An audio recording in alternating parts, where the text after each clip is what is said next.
खूप वर्षांपूर्वी इसवी सन 1630 साली महाराष्ट्रातील शिवनेरी किल्ल्यावर एका तेजस्वी बालकाचा जन्म झाला. तो दिवस होता 19 फेब्रुवारी. त्या बालकाचे नाव ठेवले गेले शिवाजी. पुढे हाच बालक छत्रपती शिवाजी महाराज म्हणून इतिहासात अजरामर झाला. शिवाजी महाराजांचे वडील शहाजीराजे भोसले हे एक शूर व पराक्रमी सरदार होते आणि आई राजमाता जिजाऊ म्हणजे जिजाबाई या अत्यंत धार्मिक, बुद्धिमान व धैर्यवान होत्या.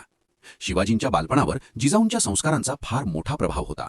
जिजाबाई लहान शिवाजींना रोज रामायण, महाभारत आणि छत्रपती रामचंद्र, भीम, अर्जुन यांसारख्या वीरांच्या कथा सांगत असत. या गोष्टी ऐकून शिवाजींच्या मनात स्वराज्याची आणि न्यायाची भावना रुजत गेली. शिवाजी लहानपणापासूनच खूप चपळ, हुशार आणि धाडसी होते.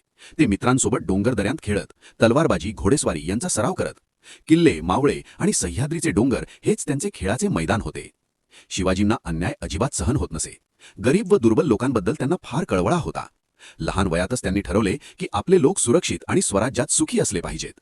याच बालपणातील संस्कारांनी पुढे शिवाजी महाराजांना स्वराज्याचे संस्थापक आणि एक महान राजा बनवले.